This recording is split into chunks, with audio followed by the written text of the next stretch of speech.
Hi, hello, I'm Becca. Welcome to my channel. If you're new here, cool, me too. This will be my first video that I am creating, and it is going to be my April TBR. We're going to do it a little different than just picking a couple books off my shelf, simply because I have a really hard time deciding which books deserve my attention. And I want to use my physical TBR, my physical bookshelves, because there are a lot of them here. And I've been utilizing my library and my Kindle a lot recently. And I keep bringing home books because I work at a bookstore, and it's very easy for me to just see a book that I like and bring it home with me. So in order to kind of slim my shelves down, I'm going to be picking some books from this jar.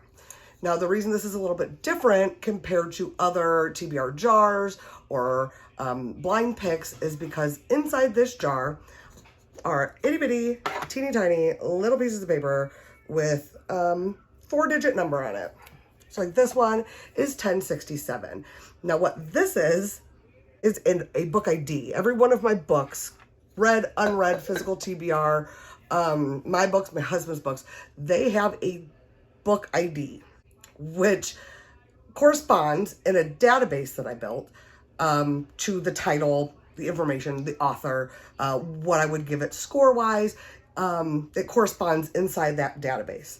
So I have no idea what book I'm picking out of here, but I will be picking the books out of here, giving myself a wee bit of rules, because I can't just completely disown my library or my Kindle at this point. They're things that I enjoy, and why make an unenjoyable TBR, right?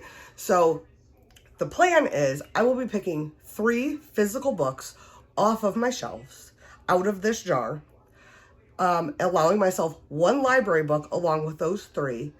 And if I finish those 3 books for the month, then game on. I can take out as many books as I want from the library, read as much as I want off my Kindle for that month before the next month starts over and a new TBR is selected. Like I said, I continuously bring home books from work. It's becoming a bit of a problem. In order to cut back on that, to stop growing my physical TBR that I'm not necessarily reading at the same pace, I will be restricting myself to only being able to bring home new books if I read 6 of my physical on-shelf books. So in theory, that would be 2 months. If I read 6 physical books off my shelf in April, then I get to bring home a new book. We're going to pull some numbers. I'm going to go over to my database. I'm going to search those numbers and then show you the book, maybe give you a brief description if I know anything about the book. I'm going to pull my first number. We're going to give the jar a good shake up. And like I said, these numbers mean nothing to me. So I could see a number and pick it up on purpose, and I don't know what the book is. So my first read is 1254. Now I'm going to go to my database, I'm going to pull that up, and then I'll be right back with the book. Now, my first pick, number 1254, corresponded in my database to Death Note, Another Note. It's a novella of the Death Note series. This is the Los Angeles BB murder cases. So it's a case that's talked about a bit in the manga Death Note. Touched on here, there, it's a case that was solved, and they kind of refer to it in the manga. So this is just like an insight of what that case was. This has been on my TBR for a very, very long time. It's just kind of been staring me in the face. So now I have a reason to read it. I'm going to read it. It's very short. I think, what are we sitting at here? 173 pages. Really, this should not take me very long to get through. And it's Death Note. I love stuff. Book we're going to choose out of here. This one is 1267. All right, so that number corresponded with Golden Sun by Pierce Brown. Pretty lucky because it's the second in a series where I have read the first one. So if I come across a book that is a third in a series, I would just opt to read the one prior to it that I have not read. If I haven't started the series, and I've picked the third book, I would just choose the first book, read that, see where we go. It's a stand-in, swap out my rules, right? The first book, at least, is a planet where we have reds living in the middle of the planet, and they are foraging for a substance that is going to, if they get enough of it, it's going to make the outside of the planet livable for everyone. Great, sounds wonderful. Except they don't know that there are already people living on the outside of it, and they're essentially just labor against their will. They have no idea what is happening. Someone breaks that wall and is able to see that, infiltrates. It's a whole like adult Hunger Games almost type of deal. I enjoyed the first book. I just really didn't have time to get around to the second book, but here we are. I guess this is what we will be reading. Right, book number 3 is book number 1116. All right, so book number 1116, we weren't so lucky to get the book that I'm on in that series. So that corresponded with a book called Dead and Gone. It is very far deep down the Sookie Stackhouse novels series. So I'm picking up the one that I would be reading when I would be on, which would be the second book. It is Living Dead in Dallas. For the most part, it is the book series that True Blood is based off of.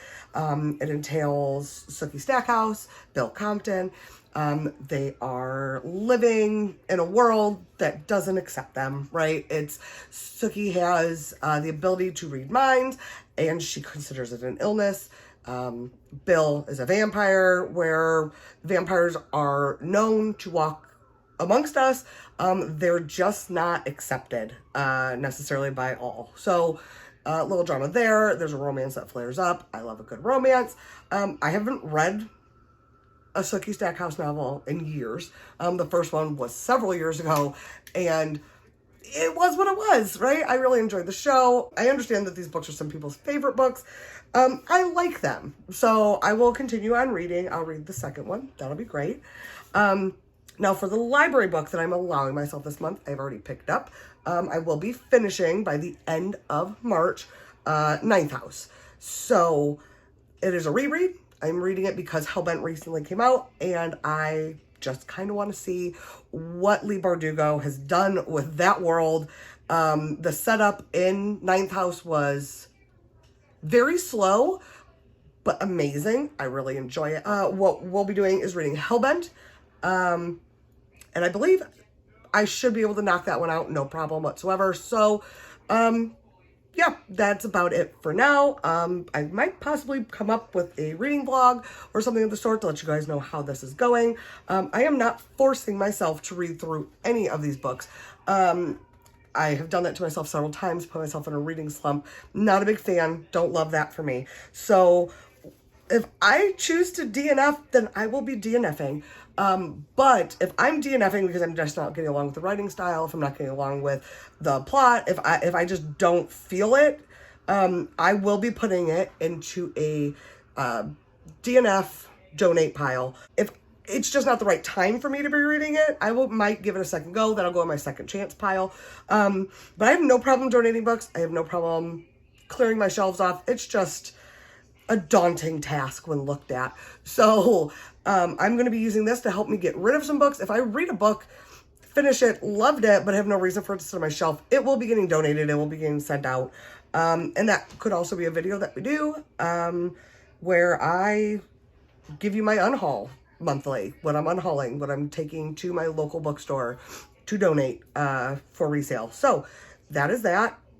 Hope that you guys like this. Hope that you come back and check up on me. See you later, guys.